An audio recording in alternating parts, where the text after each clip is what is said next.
సియోను సందేశము, ఇది క్రీస్తుని సందేశము. సియోను సందేశము, ప్రభు క్రీస్తుని సందేశము.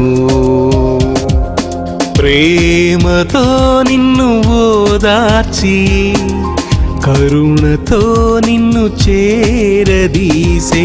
ప్రేమతో నిన్ను ఓదార్చి, కరుణతో నిన్ను చేరదీసే. సియోను సందేశము, ఇది క్రీస్తుని సందేశము.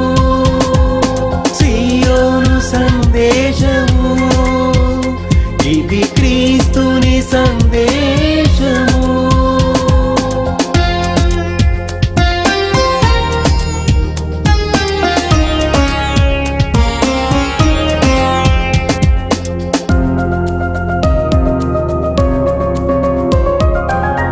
వ్యాధి బాధలు ఎన్ని ఉన్నా బలపరచు సందేశము. పాపివైనా నీ కొరకు ఇది రక్షణ సందేశము. ఇది సియోను సందేశము, ఇది క్రీస్తుని సందేశము. ఇది సియోను సందేశము, ప్రభు క్రీస్తుని సందేశము. హల్లెలూయా, హల్లెలూయా, హల్లెలూయా, హల్లెలూయా, హల్లెలూయా, హల్లెలూయా, హల్లెలూయా, హల్లెలూయా.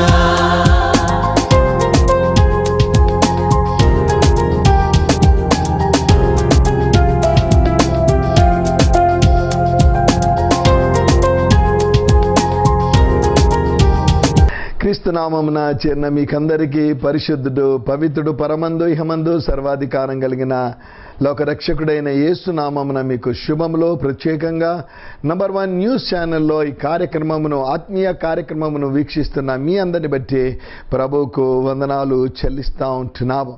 గడిచిన రాత్రి మనమందరం కునికి నిద్రించాం. కానీ మనల్ని సృష్టించిన దేవుడు, మన కొరకు ప్రాణం పెట్టిన ప్రాణేశ్వరుడు, మనల్ని తన దత్తపుత్రులుగా స్వీకరించిన దేవుడు, అంతేకాకుండా మన కొరకు తన రాజ్యాన్ని మనకు దయచేయనంటున్న పరమ పవిత్రుడైన దేవుడు, ఆయన కునకక నిద్రపోకుండా ఆయన్ను మనం కాచే దేవుడని, కాపాడే దేవుడని, నడిపించే దేవుడని దేవుని వాక్యము సెలవిస్తూ ఉంటా ఉంది. అనేక సార్లు మన జీవితాల్లో నిరుత్సాహాలు కలగడానికి, మన జీవితాల్లో కృంగుదలలు కలగడానికి సాతాను మన పర్వాలేదులే, ఉదయం లేచి ఏం ప్రార్థన చేస్తావు, రాత్రంతా అలిచిపోయావు కదా, రాత్రంతా బాగా నువ్వు చాలాసేపు చదువుకున్నావు కదా, లేదా రాత్రంతా ఆఫీస్ పని ఇంటికి కూడా వచ్చి చేస్తూ ఉన్నావు కదా, ఇదిగో రాత్రంతా నువ్వు అది చేస్తూ ఉన్నావు, ఆలస్యమైంది కదా, పడుకో అని సాతాను నిన్ను సోమరితనంలోనికి మనల్ని పడగొట్టే ప్రయత్నం సాతాను వాడు చేస్తూ ఉంటాడు. ప్రియ ప్రేక్షకులు, ఉదయముననే కీర్తనకారుడు అంటాడు, పెందల కడనే లేచి నా ప్రార్థన నేను సిద్ధపరిచి నీ దగ్గరికి తీసుకొని వస్తానను. పెందల కడనే ఉదయముననే ప్రభు అంట తను మనతో మాట్లాడడానికి ఆయన సిద్ధపడి ఉంటాడని దేవుని వాక్యము సెలవిస్తూ ఉంటుంది. ఉదయకాల సమయమందు మరి కార్యక్రమమును వీక్షిస్తున్న మీ అందరిని బట్టి నేను మిమ్మల్ని అభినందిస్తున్నాను. అదే సమయంలో ఉదయం లేస్తేనే నువ్వు ప్రభు పాద సన్నిధికి వెళ్ళడం నీకు ఆశ్చర్యం. ఈ మధ్యనే గడిచిన ఒక 4 దినాల క్రితం ఒక కుటుంబాన్ని నేను కలిశాను. ఆ యవనస్తురాలతో నేను వారి కుమార్తెతో మాట్లాడే సమయంలో ఒక ప్రక్కన మా కుమార్తెకు నిరుత్సాహం, మరి చక్కగా చదువుకున్నది, ఇంకా వివాహం కాలేదు, దాదాపు 30 సంవత్సరాల వయస్సు, వివాహం కాలేదు. నిరుత్సాహం అనేది ఆ కుమార్తెను వెంటాడుతూ ఉంది. నా అమ్మాయిని అడిగాను, అమ్మ ఉదయంనే లేవగా నువ్వు ఏం చేస్తావు, ఫస్ట్ ఏం చేస్తావు, కాఫీ చేసుకుంటావా లేదా ఇంకా ఏం చేస్తావంటే ఆ కుమార్తె అంటుంది, ఉదయముననే నేను లేచి నా ప్రభువుని స్తుతిస్తాను, ఉదయముననే నా కంఠస్వరం నా దేవునికి నేను వినిపిస్తాను. ఎంత ఆశ్చర్యం ప్రియ ప్రేక్షకులు, ఉదయముననే నీ కంఠస్వరాన్ని వినడానికి నిన్ను నన్ను సృష్టించిన దేవుడు మన కంఠస్వరాన్ని వినడానికి ఆయన ఎదురు చూస్తూ ఉంటారు. దేవదూతలైతే పరమందుంటున్న మహాదూతలు ఆ యొక్క పరలోకంలో ప్రభుని ఎల్లకాలం ఆయనను స్తుతిస్తూ ఉంటే, ఆయనేమో నా మొరకరకు ఆయన చెవులు చెవియోగి ఉంటాయంట, ఆయన నేత్రాలు మన వైపు చూస్తూ ఉంటాయని దేవుని వాక్యము సెలవిస్తూ ఉంటుంది. ఎందుకు ఇది నుంచి ఒక చక్కని అలవాటు, ఒకవేళ అలవాటు మనకు లేకపోతే ఉదయముననే పెందలకడ లేవడం, పెందలకడనే లేచి కొద్ది సమయం ప్రభు దగ్గర ప్రభు సన్నిధానంలో కనిపెట్టుకోవడం, ఆ తర్వాత కొద్ది సమయము దేవుని వాక్యాన్ని చదవడము, ధ్యానించడం. ఈ మధ్యన మరి ఒక యవనస్తురాలు ఇక్కడ సంఘంలో నా దగ్గర వచ్చి కలిసినప్పుడు అంటా ఉన్నది, పాస్టర్ అంకుల్ మీరు ఆంటీ ఇద్దరు నన్ను ఎంతో బలపరిచారు, నేను పడిపోయినప్పుడు క్రీస్తుకు దూరం అయిపోయినప్పుడు మీరు వాక్యం ద్వారా నన్ను బలపరిచారు, ఇప్పుడు ఉదయముననే నేను లేస్తా ఉన్నాను, ఉదయముననే నా కంఠస్వరం దేవునికి వినిపిస్తా ఉన్నాను, ఉదయముననే నేను నా గ్రంథాన్ని పరిశుద్ధ గ్రంథాన్ని నేను ప్రభు నాతో గ్రంథం ద్వారా పరిశుద్ధ లేఖనముల ద్వారా నాతో మాట్లాడుతూ ఉన్నారు. సాయంకాలమున ప్రభు నాతో ఎంత ఆశీర్వాదం. ప్రియ ప్రేక్షకులు, నిరుత్సాహంలో ఉన్నావా, కృంగిపోయిన పరిస్థితుల్లో ఉన్నావా, ఇక అంతా పోయింది నా దగ్గర ఇంకా ఏమీ లేదు అన్న పరిస్థితులలో ఉన్నావా, నువ్వు చేయవలసినదంతా ఏమీ లేదు. నిన్ను రక్షించిన, నీ కొరకు ప్రాణం పెట్టిన, నీ కొరకు తిరిగి రానేంటిన యేసు ప్రభు దగ్గరికి నీ ఉదయముననే లేదా సాయంకాలముననో ఒకవేళ వచ్చి ఆ ప్రభు దగ్గర విన్నపములు, నీ ఉండే స్థలంలోనే నీవు విన్నపములు. ఆ యవనస్తురాలు అంటా ఉన్నది, పాస్టర్లకు ఒక నిరుత్సాహం, నాకు వివాహం కలగలేదని నన్ను చాలా అవమానపరుస్తూ ఉంటారు స్కూల్లో. కానీ ఎవరు అవమానపరుస్తారు? విశ్వాసులైన వారే నన్ను ఇంకా నీకు వివాహం కాలేదని అవమానపరుస్తూ ఉంటారు. కానీ నా దేవుడైతే నన్ను ఉత్సాహపరుస్తూ ఉన్నాడు, నన్ను బలపరుస్తూ ఉన్నాడు అంటా ఉన్నది. నేను స్కూల్లో పనిచేస్తాను భాష, నా లంచ్ టైంలో కూడా కొద్ది సమయము నేను నా దేవునితో నేను మాట్లాడుకుంటా. ప్రియ ప్రేక్షకులు, ఇది నా దేవుని వాక్యం సూటిగా నీ దగ్గరికి వస్తూ ఉంది. కొన్ని ఉపమానాలు, కొన్ని జరిగిన సంఘటనలు మీ మధ్యకు తీసుకొని రావడానికి, ఏదో గొప్పలు జరుగుతున్నాయని చెప్పడానికి కాదు, కానీ మిమ్ములను బలపరచడానికి ఈ యొక్క సంఘటనలు నేను మీ మధ్యకు తీసుకొని వస్తూ ఉంటున్నాను. ఎందుకు ఈ ఉదయకాలం ఒక చిన్న తీర్మానం, ప్రభువా ఇంతవరకు నేను ఈ విధంగా ఉదయముననే లేచి నీ దగ్గరికి నేను రాలేడు, ఎంతకు చూడు ఉదయం లేచి నిరుత్సాహంతోనే లేస్తూ ఉన్నాను, బాధతోనే లేస్తూ ఉన్నాను, అనారోగ్యంతోనే లేస్తూ ఉన్నాను, కానీ నీ దగ్గరికి రావడం తక్కువగా నా జీవితంలో ఉంటా ఉంది. ఇది నుంచి ఒక చక్కని తీర్మానం చేసుకుంటాను. ఉదయం లేవగానే ఒక 2 మాటలతో నేను నిన్ను స్తుతిస్తాను. పరిశుద్ధుడైన దేవా అని నిన్ను స్తుతిస్తాను, నన్ను రక్షించిన దేవా వందనాలు అని నిన్ను స్తుతిస్తాను. అలా నువ్వు ఒక 2-3 చక్కని స్తుతి మాటలు ప్రభువుకు తెలియచేయగలిగితే, అందుకే ఆనాడు ఆ కీర్తనకారుడు దావీదు రాస్తూ అంటాడు, ఉదయముననే నేను నిన్ను సన్నుతించెదను అంటాడు. కష్టాల్లో ఉన్నాడు, మరణాపాయంలో ఉన్నాడు, మొట్టమొదటిది తన జీవితంలో అతడు ప్రభువుని స్తుతించడం నేర్చుకున్నాడు. ప్రియ ప్రేక్షకులు, ఇది నేర్చుకుందామా? ఒక మంచి పాఠం నేర్చుకుందామా? మన సమస్యలో, మన బాధలో, మన వేదనలో, మన కృంగుదలలో, మన నిరుత్సాహంలో, మన అనారోగ్యంలో మనం ఈ ఉదయకాలముననే మొట్టమొదట ఉదయం లేస్తేనే ఆ ప్రభు యొక్క గొప్పతనాన్ని ఘనపరుద్దాం, ఆయనను ఆరాధించు, పూజించు. ఆయన ఎంత గొప్ప దేవుడో నీవు ఆ స్తుతి ఆరాధన నువ్వు ప్రభువుకు అప్పగించి, ఆ తరువాత నీ దగ్గర నీ హృదయంలో ఉంటున్న విజ్ఞాపనలు ఎప్పుడైతే ప్రభువుకు నీవు తెలియచేస్తావో, ప్రభు నీ ప్రార్థన వింటాడు, నీ ప్రార్థనకు తప్పకుండా జవాబిస్తాడు. మీకు ఎలా తెలుసండి? ఎలా చెప్పగలుగుతారు ప్రార్థనకు? ప్రియ ప్రేక్షకులు, పరిశుద్ధ గ్రంథమైన బైబిల్లో అనేకమైన సంఘటనలు ఉంటా ఉన్నాయి. ఆనాడు యేసు ప్రభు అనేకులకు బోధన చేసే సమయంలో ఆడు వెళ్ళాడు, ఆ అధికారి వెళ్ళాడు, అంటాడు, వెళ్ళి అయ్యా నా కుమార్తె చావు బ్రతుకుల్లో ఉందయ్యా, నా కుమార్తె చావు బతుకుల్లో ఉంది. సామాన్యంగా ఎవరైనా అనారోగ్యం ఉంటే ఎవరి పరిగెత్తుతామండి? డాక్టర్ దగ్గరికి పరిగెత్తుతాం, లేదా డాక్టర్ని పిలిపిస్తూ ఉంటాం. కానీ వ్యక్తి అంటా ఉన్నాడు, అధికారి సమాజ మందిరంలో అధికారిగా ఉంటున్నాడు, ప్రభువు దగ్గరికి అతడు పరిగెత్తిపోయాడు.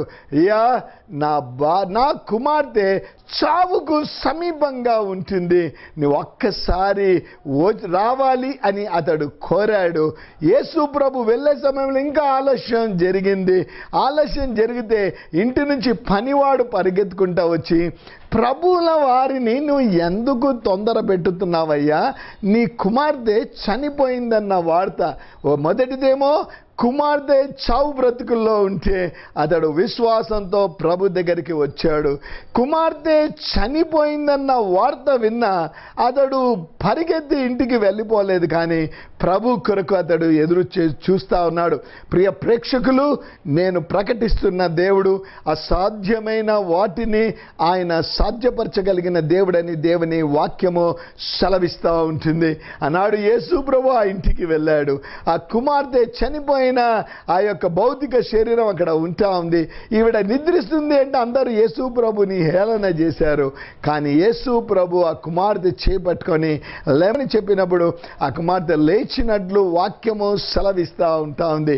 ఇది నా ప్రభు సూటిగా నీతో నాతో మాట్లాడుతూ ఉన్నాడు.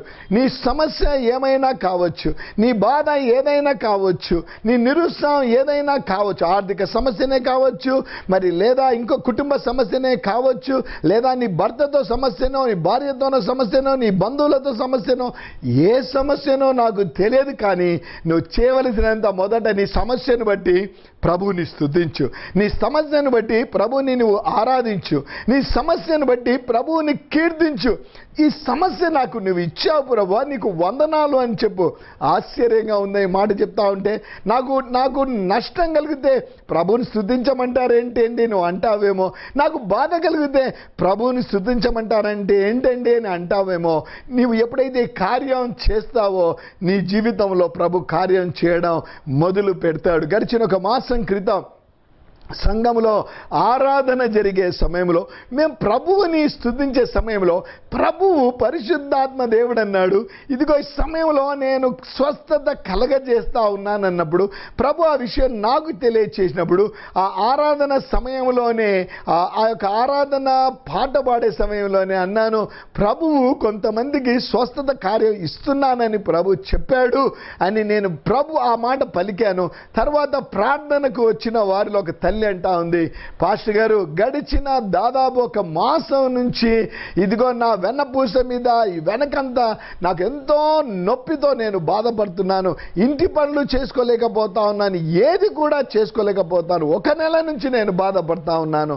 ఎప్పుడైతే ఈ సమయంలో ప్రభు మిమ్మల్ని స్వస్థపరుస్తున్నాడు, విశ్వాసం ఉంచండి అని మీరు ఎప్పుడైతే ఆ ఆరాధన సమయంలో పలికారో నా అస్వస్థతలో నేను ప్రభువుని స్తుతించడం మొదలుపెట్టాను, ఇదిగో నేను స్వస్థత పొందాను అని ఆ తల్లి అక్కడ తెలియచేసింది. ప్రియ ప్రేక్షకులు, నువ్వు ప్రభువుని ఆరాధించే సమయంలో ప్రభు నీకు స్వస్థత కలుగజేస్తాడు. నువ్వు ప్రభువుని ఆరాధించే సమయంలో నీ జీవితంలో గొప్ప కార్యాలు ఆ ప్రభు చేయగలుగుతాము.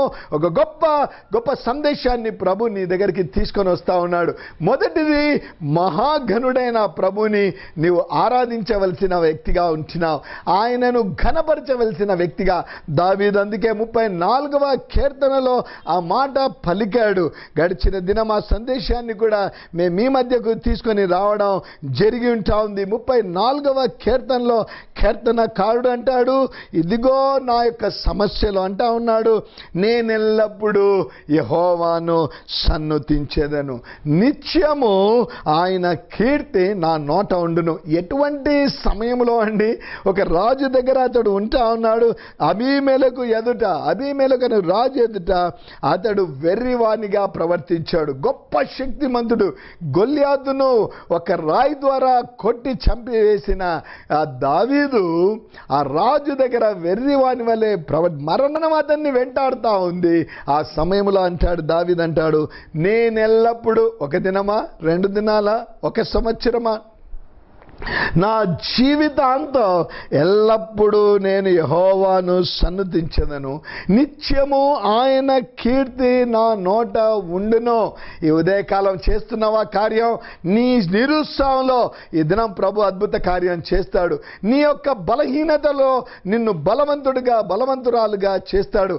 యవన కుమారుడా, యవన కుమార్తె, పడిపోయావేమో, జీవితంలో లోకం వైపు చూసావేమో, లోకాశల వైపు చూసావేమో, శరీరం అంతా మలినమైపోయిందేమో. ప్రభు అంటా ఉన్నాడు, వచ్చే ఇది నా దగ్గరికి వచ్చేసే.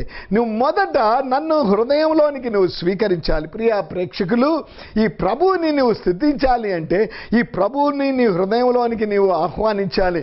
నీవు ఎప్పుడైతే నా హృదయంలోనికి రా అంటే దేవుని వాక్యం అంటా ఉంది, ఈ ప్రభు పరిశుద్ధుడైన దేవుడు, మానవాళి కొరకు తన ప్రాణాన్ని పెట్టిన ప్రాణేశ్వరుడైన దేవుడంట ఎల్లప్పుడూ మన హృదయ ద్వారం దగ్గర ఉండి తలుపు తట్టినట్లు ఆయన తట్టుతా ఉంటాడంట. మన హృదయాన్ని తట్టుతా ఉంటాడంట. నా కుమారుడా, నా కుమార్తె, నీ సమస్య తీసివేయడానికి, నీ బాధ తీసివేయడానికి, నీ పాప రోగం తీసివేయడానికి నేను నీ హృదయంలోనికి వస్తాను. నీ హృదయంలోనికి నువ్వు ద్వారం తెరిస్తే నేను నీ హృదయంలోనికి వస్తాను. నీలో ఉండే బలహీనతలు వెళ్ళిపోతాయని ఆ ప్రభుల వారు చెప్తా ఉంటాడంట. ఎప్పుడైతే నువ్వు ఆ ప్రభుని హృదయంలోనికి ఆహ్వానిస్తావో ఆ ప్రభు నీలోనికి వస్తాడు. పరిశుద్ధుడైన దేవుడు నీ హృదయంలోనికి వస్తాడు. పవిత్రుడైన దేవుడు నీ హృదయంలోనికి వస్తాడు. శాంతి సమాధానం దయచేసే దేవుడు నీ హృదయంలోనికి వస్తాడు. నిత్యుడైన దేవుడు నీ హృదయంలోనికి వస్తాడు. అప్పుడు నీలో ఉంటున్న నిరుత్సాహం బయటికి వెళ్తుంది, ఉత్సాహం నీలో మొదలవుతుంది. అపనమ్మకం అనేది బయటికి వెళ్తుంది, నమ్మకం అనేది నీలోనికి కలుగుతుంది. నీ శరీర బలహీనత అనేది బయటికి వెళ్ళిపోతుంది. నీ యొక్క శరీరంలో బలము చేకూర్చబడుతుందని దేవుని వాక్యము సెలవిస్తూ ఉంటుంది. కలిగి ఉన్నావా ఈ పరిశుద్ధుడైన దేవుని నీ హృదయంలో?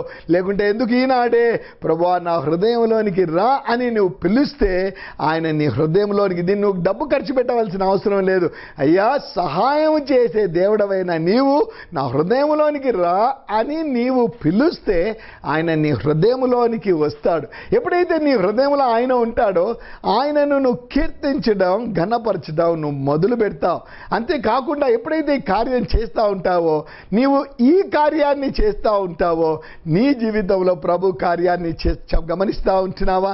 ప్రభువుని నువ్వు ఎప్పుడైతే స్తుతిస్తావో ప్రభు నీ జీవితంలో నీకు కావలసిన వాటిని దయచేయడానికి ప్రభు కార్యం చేయడం మొదలు. నువ్వు అడగక ముందన్న ఆయన దయచేయగలిగిన. రెండవ విషయము, నీవు నేను మన జీవితంలో ప్రభు దగ్గరికి ఎప్పుడైతే ప్రభువా ఇదిగో ఈ సమస్యలు నా దగ్గర ఉంటా ఉన్నాయి, నీకు అప్పగిస్తున్నాను అని ఎప్పుడైతే ఆ ప్రభువుకి అప్పగిచ్చేస్తావో ఆ ప్రభు వాటిని నీ దగ్గర నుంచి తీసుకుంటాడు.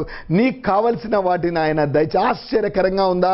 బైబిల్ సెలవిస్తూ ఉంటుంది. 55వ కీర్తన 22వ వచనంలో నీ పనుల భారము యెహోవా మీద వేయుము అంటా ఉంది.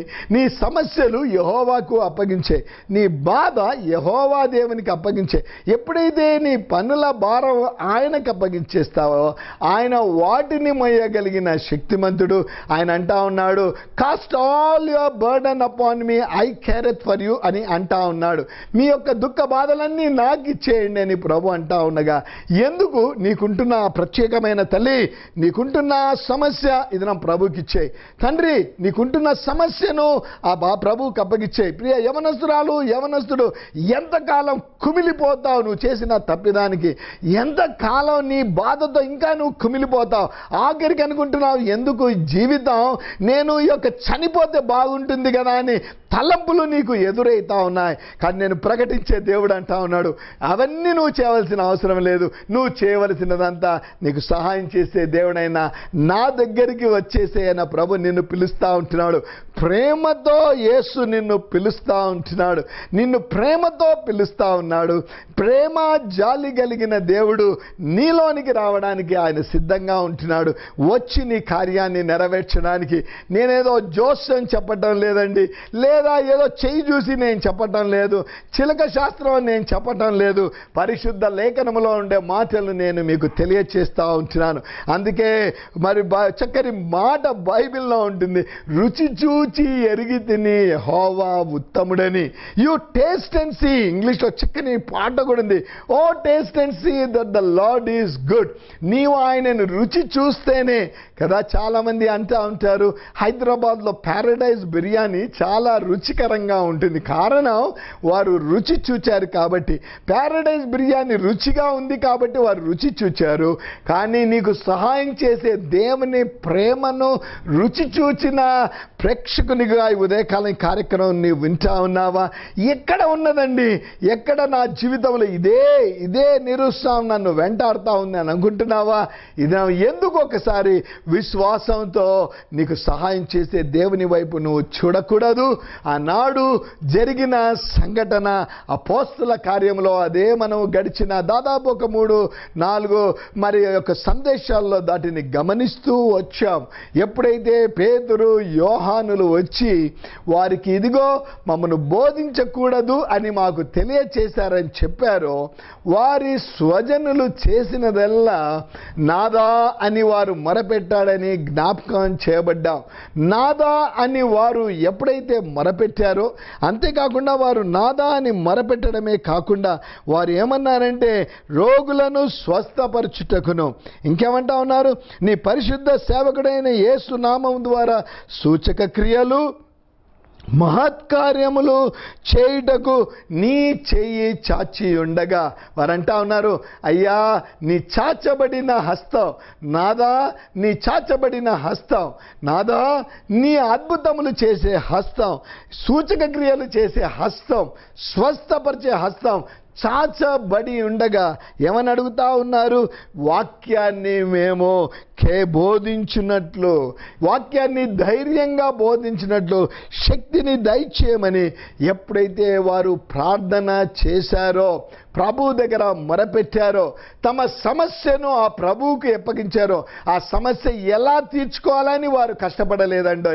వారి సమస్య తీర్చగలిగిన శక్తిమంతుడు దేవుని వాక్యం అంటుంది, నేను ప్రకటిస్తున్న దేవుడు అసాధ్యమైన వాటిని సాధ్యపరచగలిగిన, నీవు అనుకుంటున్నావో ఇది ఇక అసాధ్యము, ఈ ఇంటి మీద వస్తున్న ఈ యొక్క కేసు అసాధ్యము, నేను గెలవడం అసాధ్యమని ఒకవేళ నువ్వు అనుకుంటున్నావేమో, విశ్వాసంతో దాని గురించి ప్రభు దగ్గరికి వచ్చే, ఈ అనారోగ్యం నాలో నుంచి వెళ్ళిపోవడం అసాధ్యము అనుకుంటున్నావేమో, ప్రభు అంటున్నాడు అసాధ్యమైన వాటిని ప్రభు చిత్తంలో నీవు స్వస్థత ఉండాలంటే ప్రభు స్వస్థత ఇస్తాడు. నువ్వు అక్కడ ఇక్కడ పరిగెత్తవలసిన అవసరమే లేదు.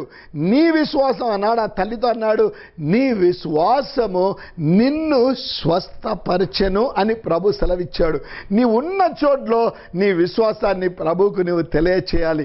ఆనాడు విశ్వాసముతో నాదా ఇదిగో నీ చెయ్యి చాచి ఉండగా అని వారు ప్రార్థన చేస్తే వాక్యం చూసాం, భూమి కంపించింది. వారు పరిశుద్ధాత్మతో వారు నింపబడ్డారు, ధైర్యంగా వాక్యాన్ని బోధించారు. ప్రభు కృప వారి మీద అధికంగా ఉండిందని వాక్యాన్ని మనం చూస్తూ వచ్చాం. అంతేకాకుండా ఆ ఉత్సాహములో వారు కలిగినదంతా వారు ప్రభు దగ్గరికి తీసుకొని వచ్చారని 34వ వచనంలో వారు కలిగినదంతా అమ్మి వారు అపోస్తలుల పాదముల దగ్గర, అంటే నీ ఆస్తులు అంతస్తులన్నీ అమ్మే అని చాలామంది అంటూ ఉంటారు. అయ్యగారు స్వస్థత ఉండాలంటే ద్రవ్యం ఇవ్వాలంటే కదా, ఇదిగో ఇంకో కార్యం జరగాలంటే ఇండ్లు అమ్మేయాలి. ఎక్కడ కానీ దేవుడు ఆ విధంగా చెప్పలేదు. ఆయనే అన్నాడు, వెండి బంగారాలు నావి అని. ప్రియ ప్రేక్షకులు, దేవుడు అంటావు, దేవునికి అది తక్కువైనది ఏం లేదండి. ఆకాశము భూమి సమస్తము ఆయనదే. కానీ నీవు ప్రభు నీ జీవితంలో చేసిన దానికి ప్రభు పరిచర్యను నువ్వు ఎప్పుడైతే ప్రోత్సహిస్తావో ప్రభు నిన్ను ఆయన్ను ఆశీర్వదించగలిగిన శక్తిమంతుడిగా ఉంటున్నాడు. ఆనాడు వారు దేవుని అద్భుత క్రియలు ఆశ్చర్య క్రియలు చేసి వారు తగినది వారి దగ్గర నుంచి తీసుకొని వచ్చి వారు ప్రభువుకి ఇచ్చినప్పుడు వారిలో ఎవరికి కొదువ లేకపోయాను, వారిలో ఎవరికి కొదువ లేకపోయాను. నిన్ను పస్తు పెట్టే దేవుడైతే ఈ దేవుడు కాదు, నీకు కష్టాలు కలగజేసే దేవుడైతే కాదు, నీకు బాధలు కలగజేసే దేవుడైతే కాదు, కానీ నీకు కొదువ లేకుండా చేసే దేవుడన్న విషయాన్ని నేను మీకు జ్ఞాపకం చేస్తూ ఉంటున్నాను. ఆనాడు వారు ప్రార్థన చేసి ఆశీర్వదించబడ్డారు, ప్రార్థన చేసి దీవించబడ్డారు, ప్రార్థన చేసి దేవుని కృపను పొందారు. ప్రార్థన చేసి ఏది కూడా కొదువ లేకుండా వారు ఉన్నారని దేవుని వాక్యము మనతో మాట్లాడుతూ ఉండగా ఎందుకు కొదువ కలిగిన నీవు నేను, అవసరతలు కలిగిన నీవు నేను, నిరుత్సాహపడిపోయిన నీవు నేను, బాధలు అనుభవిస్తున్న నీవు నేను, ఎందుకు ఈ ఉదయకాలం వాటిని తీర్చగలిగిన మహాగణుడు, మహోన్నతుడు, సృష్టికర్త అయిన యేసు ప్రభు దగ్గరికి ఈ దినం వచ్చి ఈ సమయంలో నేను మీ కొరకు ప్రార్థన చేస్తాను. ఆనాడు వారి ప్రార్థన విన్న దేవుడు మన ప్రార్థనను కూడా వింటారు. కళ్ళు మూసుకుందాం, ప్రార్థన చేసుకుందాం. పరిశుద్ధమైన ప్రేమ కలిగిన తండ్రి, హృదయపూర్వక వందనాలు చెల్లిస్తూ ఉంటున్నాం. ప్రభా, సూటిగా మాతో మాట్లాడారు. ప్రార్థనలో బలం ఉంది, శక్తి ఉంది, స్వస్థత ఉంది. ప్రభా, సమస్యలు తీర్చబడతాయి అన్నాడు. వారు మొరపెట్టినప్పుడు వారి మొరను ఆలకించారు. ఆ యవనస్తురాలి మొరను మీరు ఆలకించారు. ప్రభా, మా మొరను కూడా, మా యొక్క స్వరాన్ని మీరు వింటారు. మీ కంఠ స్వరాన్ని మాకు వినిపించిన దేవుడు, మా కంఠస్వరం కొరకు మీరు ఎదురు చూస్తూ ఉంటారు. ప్రభువా నాయన, ఈ దినం ఎందరైతే విశ్వాసంతో మీ వైపు చూస్తూ ఉన్నారో, వారి కంఠస్వరము ఎవరైతే వినిపించడానికి సిద్ధపడతా ఉన్నారో, వారి కంఠస్వరము విని వారి హృదయ వాంఛలను మీరు తప్పకుండా తీరుస్తారని యేసు నామమున ప్రార్థిస్తున్నాము తండ్రి, ఆమెన్.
వెలుగైన దేవుని జీవితంలో వెలిగింపాలి అంటే ప్రియ ప్రేక్షకులు, ఈ సందేశం ద్వారా నీవు నీ కుటుంబము బలపరచబడితే, నీకేమైనా ప్రత్యేక అవసరతలుంటే మేము ప్రార్థన చేయాలని మీరు ఆశ కలిగి ఉంటే ఈ స్క్రీన్ మీద కనిపిస్తున్న నంబర్స్కు ఒకవేళ మీరు ఫోన్ చేస్తే లేదా కాల్ చేస్తే తప్పకుండా మీ కొరకు మేము ఉన్నాము, మీ కొరకు మేము ప్రార్థన చేస్తామని తెలియచేస్తా ఉంటున్నాము. పరిశుద్ధుడు, నీతిమంతుడు, నిందారహితుడు, సకల ఆశీర్వాదములకు కారకుడైన యేసు ప్రభు మిమ్ములను మీ కుటుంబాలను ఆశ్రయించి దీవించునుగాక.